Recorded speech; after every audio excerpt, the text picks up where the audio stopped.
시청자 여러분 안녕하세요. 박구스TV입니다. 수구 언론의 대표 조중동 중 하나인 동아일보에서 크게 윤석열 정부를 비판했습니다. 상당히 심각한 징조인데요. 윤 정부 취임 이후 1년을 되돌아보면 윤석열의 머릿속에는 오직 검사만 있다는 것을 볼 수 있습니다. 그 이유는 모든 부서 간부나 고위층 자리에 검사 출신들만 뽑았기 때문인데요.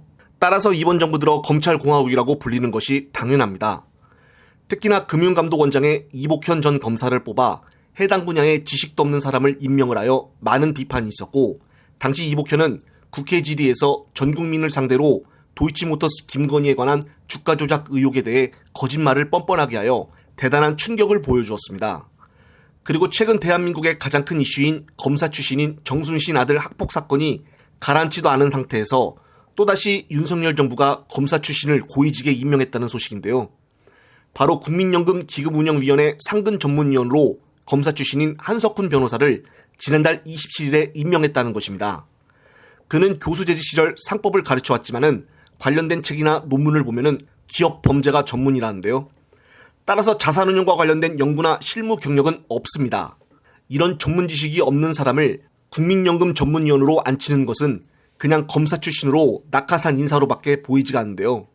지난해 국민연금 기금 운용 수익률은 마이너스 8.2%로 1999년 기금운용본부 출범 이후에 가장 낮습니다.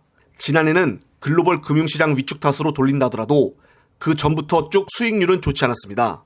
가장 큰 원인으로 지목되는 것이 기금운용위의 전문성 부족인데요. 기금운용위에서 그나마 국민연금 수익성과 보장성을 책임지는 상근전문위원회 전문성이 부족한 사람이 선임된다고 하니 기금운용 실적의 개선이 되는 것은 둘째치고 예상보다 이른 기금 고갈까지 걱정해야 할 판입니다. 특히나 국가수사본부장을 임명을 하려다가 검사 출신의 정순신 변호사 아들의 학폭으로 인한 문제가 생겨 인사 실패를 맛보아 그렇게도 욕을 바가지로 먹었음에도 불구하고 또 검사 출신들을 뽑는 것으로 보아 현 정부는 국민 목소리를 듣고 있는 것인지 의심이 들 수밖에 없는데요.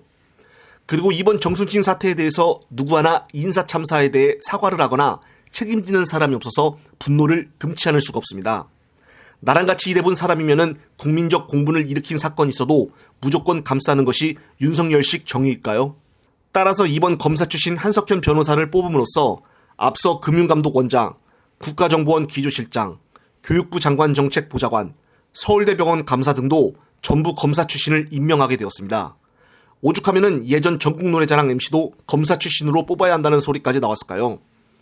더 나아가 지금 대통령실 측근들이 검사 출신들인데 내년 총선에 국짐 공천을 받는다고 하니 이제는 정치 쪽으로 다리를 뻗으려는 모양입니다. 어차피 나와도 폭망할 것은 뻔히 보이는데 검사 이미지가 이미 나락으로 떨어진 지 오래인데도 불구하고 계속 강행을 한다고 하니 너무 국민들을 우습게 보는 것이 아닌가 하는 생각인데요. 그리고 2055년에는 국민연금이 고갈된다는데 현재 정부는 국민연금 수급 나이를 더 늦추고 있고 계속적으로 더 거두려고만 하고 있어서 국민들의 고통은 멈추지가 않고 있습니다. 끝으로 수구 언론까지 이렇게 현 정부의 인사에 비판할 정도면은 정말 갈 때까지 갔다고 봐도 무관한데요. 그런데 끝까지 귀를 막고 있는 윤석열 정부를 보면은 답답할 뿐입니다. 추후 새로운 소식이 나오면은 전달해 드릴 것을 약속을 드리며 이번 영상은 여기서 마무리하겠습니다. 영상이 유익하셨다면은 구독, 좋아요 한번 눌러주십시오. 영상 제작 시에 큰 힘이 됩니다. 시청자 여러분, 시청해 주셔서 감사합니다.